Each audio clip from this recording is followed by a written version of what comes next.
Muy buenas tardes, mi nombre es Rafael Fernando Quevedo Parrado, pertenezco al grupo 15011112.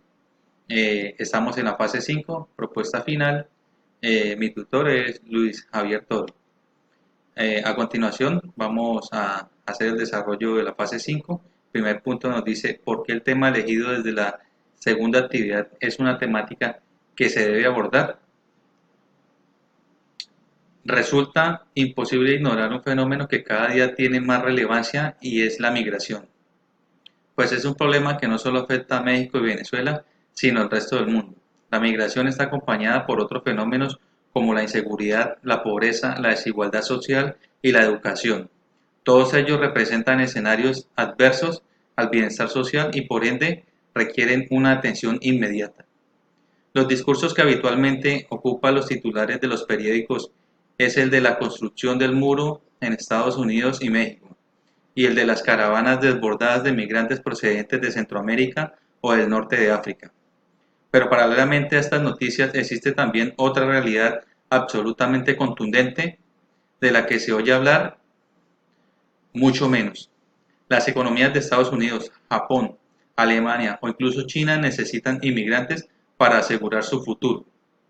El envejecimiento de la población es un factor que lleva tiempo jugando en forma amenazante en muchos países desarrollados o incluso en países en plena vía de desarrollo. Y la única forma de hacer que las economías de estos países continúen funcionando adecuadamente es con la llegada de inmigrantes que pueden suplir la disminución de la población local. Actualmente, uno de cada 7 habitantes del planeta es un inmigrante. De los 1.000 millones de migrantes, un 75% lo hace dentro de las fronteras nacionales, mientras que el 244 millones son inmigrantes internacionales, 71 millones más que a principios de milenio. En el año 2018 se registraron 31,1 millones de nuevos casos de desplazamiento interno, equivalentes a una persona desplazada por segundo, según un informe de la Agencia de la ONU para los Refugiados. Hablar del problema de la migración recobra mayor interés desde la tragedia del hundimiento del barco en el que murieron 800 migrantes en el Mediterráneo. Eso llevó a tomar la decisión de triplicar el presupuesto del programa Tritón de patrullaje de las fronteras marítimas en la Unión Europea. Durante el año 2018 se registraron 16.719.587 flujos migratorios de colombianos y extranjeros. De estos 8.519.727 corresponden a salidas de colombianos y entradas de extranjeros, lo que evidencia una tendencia positiva de crecimiento asociada a patrones migratorios que corresponde a cuestionamientos de proximidad geográfica, incentivos económicos o vínculos familiares que determinan las decisiones de emigrar, inmigrar o retornar.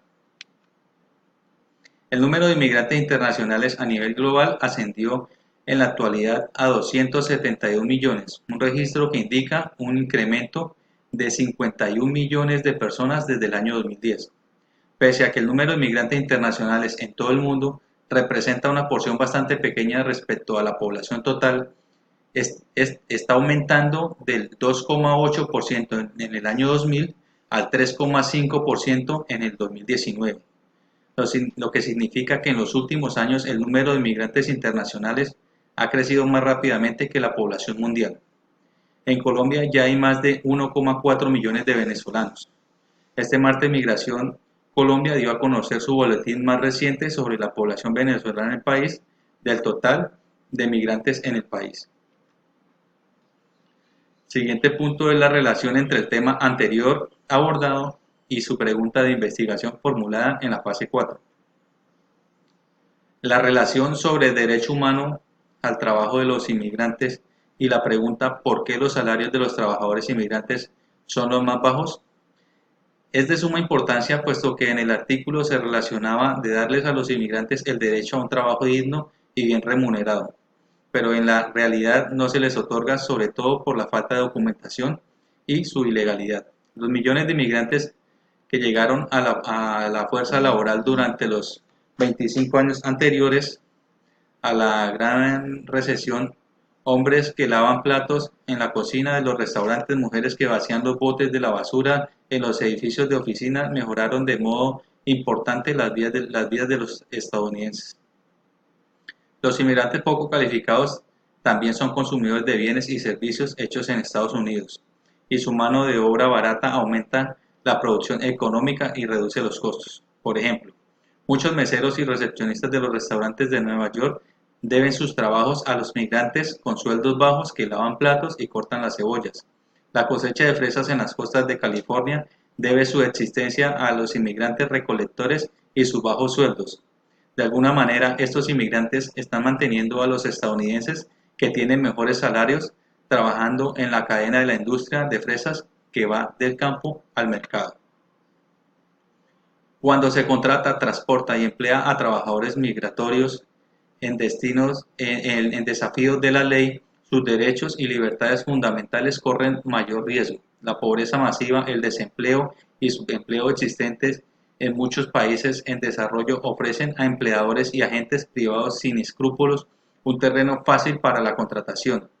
En algunos casos, el traslado clandestino de los trabajadores adquiere carácter de operación delictiva, desprovisto de condición jurídica y social alguna. El trabajador migratorio ilegal es por naturaleza objeto de explotación, queda a merced de sus empleadores y puede verse obligado a aceptar todo tipo de trabajo. La situación de los trabajadores migratorios es similar a la esclavitud o al trabajo forzoso.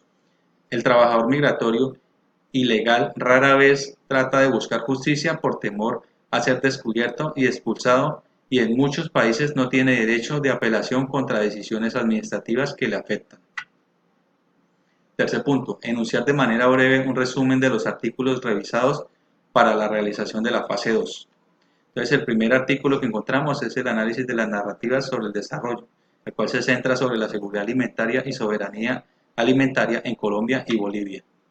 Entre las necesidades humanas que tenemos como personas está tener una buena alimentación y nutrición, ya que si no la tenemos, vamos a tener graves consecuencias en nuestro organismo.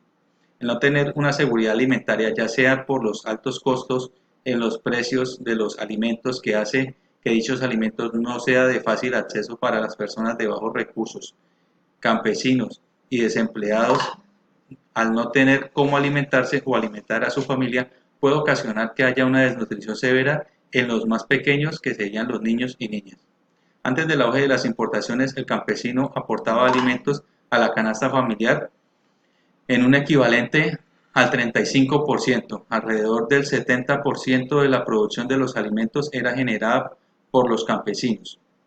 Hoy en día no existe el cálculo exacto, pero el aporte de los campesinos es del orden del 25%.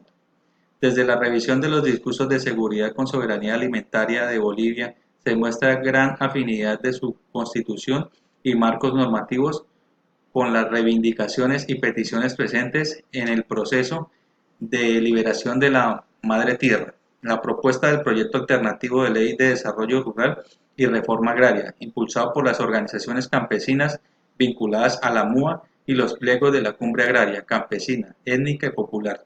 Así, la narrativa oficial de Bolivia se postula como meta narrativa para salvar las controversias álgidas en Colombia y permite la atención sobre la viabilidad de las exigencias de grupos subalternos del país. Los autores de este artículo son María Luz Nova Laverde, Mariana Rojas Chávez y Yuli Viviana Ramírez Vanegas.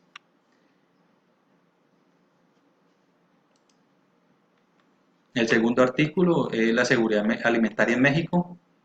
El panorama de la seguridad alimentaria y nutricional en México se aborda a partir de los 4 pilares que la componen: disponibilidad, acceso y uso de alimentos y estabilidad de la oferta, así como desde las 2 caras de la multinutrición en México: obesidad y desnutrición.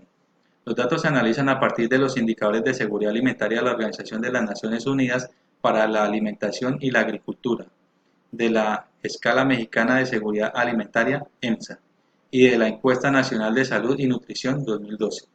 La erradicación de la inseguridad alimentaria requiere un rediseño de una política y estrategias orientadas a tal fin, en un proceso participativo que considere la multidimensionalidad de la seguridad alimentaria, la institucionalidad que asegure la coordinación y coherencia de las políticas sectoriales y la propuesta de los recursos indispensables, la complejidad económica, social, política y ambiental de la seguridad alimentaria.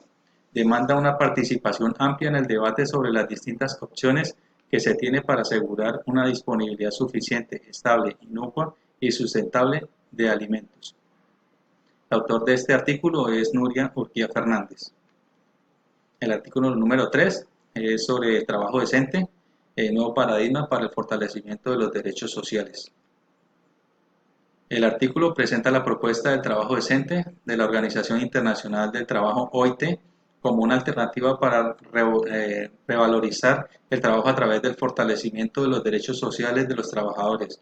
Se resalta la importancia de este enfoque y se propone una metodología para medir el índice de trabajo decente, empleo durable, población ocupada con salarios suficientes y población ocupada con prestaciones sociales o equivalentes. Este artículo nos lleva a considerar que el concepto del trabajo decente tiene dos cualidades. Representa un piso mínimo en cuanto a la calidad del empleo de todos los trabajadores, que todos los trabajadores deberían disfrutar para poder desplegar las capacidades que requieren para satisfacer de la mejor forma posible sus necesidades, elevar su productividad y contribuir de esta forma a fortalecer el tejido y la cohesión social. A la vez representa una inspiración que los gobiernos y sociedades en general pueden utilizar como un medio para orientar las políticas laborales que eleven las capacidades en su dimensión integral de los trabajadores para avanzar hacia una sociedad justa y una economía productiva.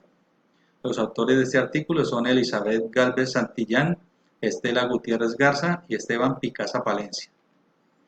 El artículo número 4 es sobre la energía del futuro, alcoholes a partir de residuos sólidos.